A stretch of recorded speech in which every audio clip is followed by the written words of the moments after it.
So ఈ big boss journey అనేది yeah నీ కెరియర్ వైజ్ హెల్ప్ అయిందా? లేకపోతే అనవసరంగా వెళ్ళానేమో అనే పాయింట్ అనిపించిందా? కెరియర్లో అయితే అంత పెద్ద డిఫరెన్స్ అయితే ఏం అవ్వలేదు. So I can't tell you what really happened because అంత నిజంగా ఏం అంత డిఫరెన్స్ అయితే ముందు ఎలా ఉండిందో ఆఫర్స్ అయితే వచ్చింది అంటే వెబ్ సిరీస్ కానీ మూవీస్ ఆఫర్స్ అయితే వచ్చింది అలా రాకుండా అయితే ఏం లేదు but it's good not bad. So చాలా షోస్ రిజెక్ట్ చేసావు నువ్వు కూడా. సినిమాలు, వెబ్ సిరీస్లు అన్ని రిజెక్ట్ చేసుకుంటూ వస్తుంది. దేని పేమెంట్ ఇష్యూస్? యా పేమెంట్ నాకు ఏదైనా కొంచెం డిఫరెంట్గా చేయాలని ఉంది.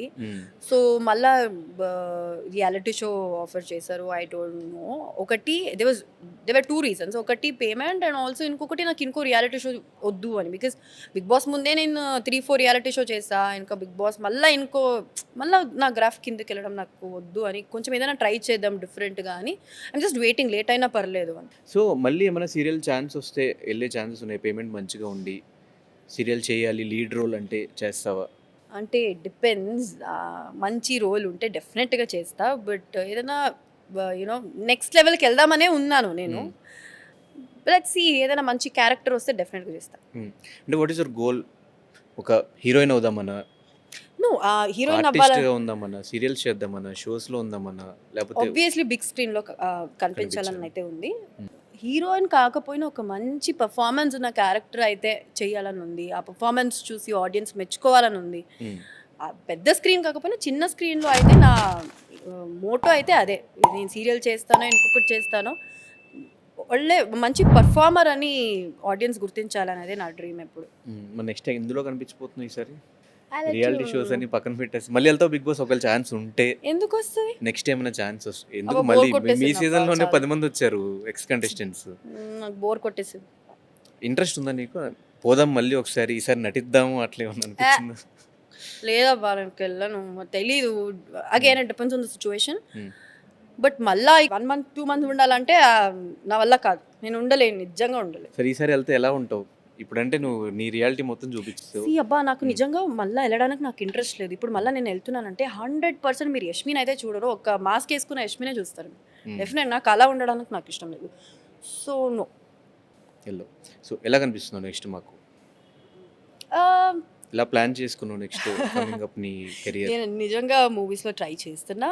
మూవీస్ చేయాలని చాలా ఇంట్రెస్ట్ ఉంది. సో హోప్ఫుల్లీ మూవీస్ చూద్దాము. If not I have no idea. అంటే డిస్కషన్ జరుగుతుంది ఇంకా. సో ఇంకా ఏం కన్ఫర్మ్ చేయలేను. బట్ డెఫినెట్లీ ఏదైనా 100% కన్ఫర్మేషన్ అయితే డెఫినెట్గా షేర్ చేసుకుంటాను. ఆఫ్టర్ 6 మ్యాటర్ ఒకటి చెప్పావు హౌస్లో. సత్య వచ్చినప్పుడు స్టేజ్ మీదకి ఆఫ్టర్ 6 అనగానే యాక్చువల్లీ స్టేజ్ మీద ఒక అమ్మాయి ఒప్పుకోవడం గ్రేట్. చాలా గట్స్ మెచ్చుకోవచ్చు నీది. ఏం చేస్తావు ఆఫ్టర్ 6? ఫస్ట్ ఆఫ్ ఆల్ ఈ ఆఫ్టర్ 6 అనేది వచ్చింది ఒక షో వల్ల. నేను ఫస్ట్ చేసిన రియాలిటీ షో వల్ల ఒక యాంకర్ అలా మా గ్యాంగ్ ఒకటి ఉండేది. ఆఫ్టర్ 6 బ్యాచ్ అని పేరు పెట్టారు. దాంట్లో సత్య కూడా ఉండింది.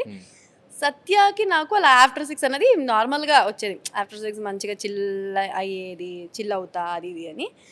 అలా అని నేను రోజు తాగుతానని కాదు. అండ్ నేను తాగడం నేర్చుకుందే ఒక 2-3 years నుంచి. It was a very bad experience, trust me. And అలా తాగి డిప్రెషన్లో ఉన్నప్పుడు, ఏదో బాధలో ఉన్నప్పుడు తాగి అలవాటు పడిపోయి ఇంకా ఎవరైనా ఫ్రెండ్స్తో చిల్ అవుట్ అవ్వాలంటే తాగుతా తప్ప డైలీ బేసిస్లో అయితే తాగను. సో రోజు యష్మి ఆఫ్టర్ 6 తర్వాత ఏదో బార్లో లేదా టేబుల్ మీద ఒక గ్లాస్ పట్టుకొని కూర్చుంటుంది అని మాత్రం అనుకోకండి. ఫ్రెండ్స్తో ఎప్పుడైనా బయటికి వెళ్ళిన తర్వాత తాగుతా, బట్ లిమిట్లో తాగుతా. Yeah. So almost Bigg Boss అయిపోయి 3 months అవుతుంది. 3 months ఏం చేసావు ఈ 3 months? అంటే ఐ హ్యావ్ అ బిజినెస్ బెంగళూరులో, సెరామిక్ బిజినెస్ ఉంది. బెంగళూరుకి వెళ్ళి కొన్ని రోజులు అక్కడ ఉండి ఆ బిజినెస్ సడన్గా స్టాప్ చేసేసా. సో అది ఆఫ్లైన్ బిజినెస్. సో అది ఏం జరుగుతుంది ఏంటి అదంతా చూసుకున్న నా పర్సనల్ లైఫ్ చాలా మారిపోయింది. అండ్ కొంచెం అటు ఇటు అంతా ఏదో నా ఫ్రెండ్స్ అందరూ మారిపోయారు. అదేంటో నా టైమో ఏంటో నాకు తెలీదు. అండ్ నా హెల్త్ చాలా సర్కిలే మారిపోయింది అసలు. పోనీ నేను నా బిగ్ బాస్ ఫ్రెండ్స్తో ఉన్నానంటే ఓకే, బిగ్ బాస్ నుంచి వచ్చింది అందుకే ఆ బిగ్ బాస్ ఫ్రెండ్స్ సర్కిల్ మారిపోయిందంటే లేదు, వాళ్ళతో కూడా లేదు. ఏంటో నాకు నా లైఫే అర్థం కాలేదు బిగ్ బాస్ నుంచి. చాలా మారిపోయింది బయటకు వచ్చిన తర్వాత. But I'm happy. నేను మళ్ళీ అదేదో డిప్రెషన్లో ఉన్నానని దయచేసి అనుకోకండి. I'm very happy. Yeah. So హౌస్లో ఒక నిఖిల్ అనుకుంటా చెప్పావు ఒక టాటూ గురించి మా ఇంట్లో వాళ్ళకి కూడా చెప్పలేదు అది ఇదని. ఏంటి దాని స్టోరీ ఏంటి? చూసుంటావు కదా, మళ్ళీ ఎందుకు అడుగుతావు? నేను స్టోరీ చూడలేదు, స్టోరీస్ మాకు వీడియోలో స్టోరీ ఏం వీకెండ్ లో వచ్చింది, ఏదో నా ఎక్స్ బాయ్ ఫ్రెండ్ ని ప్రమోట్ చేసినట్టు ఉంటది ఇక్కడ, నాకు అవసరం లే. వద్దు. ఏంటి ఆ స్టోరీ? కవరప్ ఏదో ఏమేపించో కవరప్ టాటూ ఏం కవరప్ ఏం కాదు, ఇదే అది ఎక్స్ బాయ్ ఫ్రెండ్. ఇంకా అలాగే ఉందా? అలాగే ఉంది అది, కానీ లక్కీలు ఏంటంటే అది చైనీస్ అనే వేసుకున్నాము కాలేజ్లో ఉన్నప్పుడు, ఇది జాపనీస్, దీనికి మీనింగే లేదు. So luckily I'm safe. Yeah. So ఇప్పుడు ఏంటి మరి ప్రెసెంట్ రిలేషన్షిప్ స్టేటస్ ఏంటి? I'm chilling, I'm enjoying. ఎందుకు ఈ రిలేషన్షిప్ ఈ పెళ్ళి అంతా ఎందుకు ఎందుకు వద్దు, అవసరం లేదు. So I'm enjoying my life with my friends now. ఎందుకు నేను ఏమైనా సత్యం మ్యానిపులేట్ చేసిందా? రిలేషన్షిప్ వద్దు, లేదబ్బా, అదెందుకు మ్యానిపులేట్ చేస్తుంది? లేదు, అదేం మ్యానిపులేట్ చేయలేదు. నేనే ఇంకా చేయాలి, నేనే వెళ్ళి అరే ఏదైనా లవ్లో వెళ్ళరా, ఏదైనా రిలేషన్షిప్లో వెళ్ళా, నేను తనని మ్యానిపులేట్ చేస్తూ ఉంటుందా? నేను చేస్తున్నప్పుడు తను కూడా సేమ్ డైలాగ్ కొట్టేది, వద్దు నేను చేసుకోను ఎవరు చేసుకోవద్దని చెప్తుంది, అట్లాగే చెప్తుంటే. లేదు, ఇప్పుడు లైఫ్లో ప్రియారిటీస్ మారింది అంతే. కొంచెం సెటిల్ అవ్వాలి, ఇండిపెండెంట్గా ఉండాలి, ఫ్యామిలీని చూసుకోవాలి, ప్రియారిటీస్ మారింది కాబట్టి ఇంకా రిలేషన్షిప్ పెళ్ళి ఇంకా దాని గురించి ఆలోచించాలి. కన్నడలో అంటే కర్ణాటకలో ఇండస్ట్రీ ఉంది, లైక్ సీరియల్ ఇండస్ట్రీ ఉంది, సినిమా ఇండస్ట్రీ ఉంది. అక్కడ ఎప్పుడు ట్రై చేయలేదు? రావడం తెలుగులోనే నీ డెబ్యూ జరిగిందా? అసలు ఏం జరిగింది అక్కడ? ఎందుకు ట్రై చేయలేదు? ఇక్కడ ఎందుకు ఆపర్చునిటీస్ అంతా అలా మీద పడ్డాయి ఒకటేసారిగా?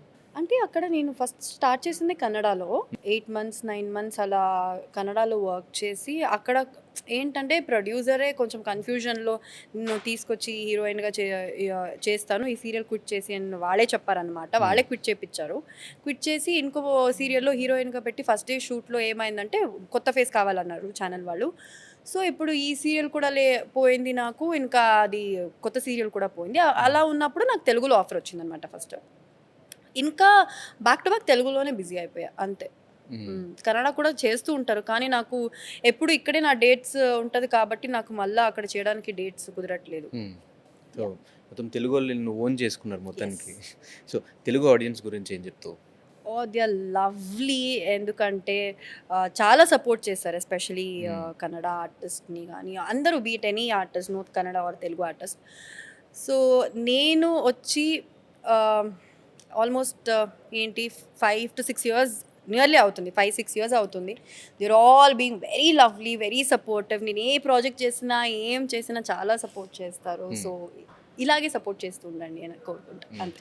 నీ హేటర్స్కి ఏం చెప్తావు? హేటర్స్గా ఐ లవ్ దెమ్ ఆల్సో.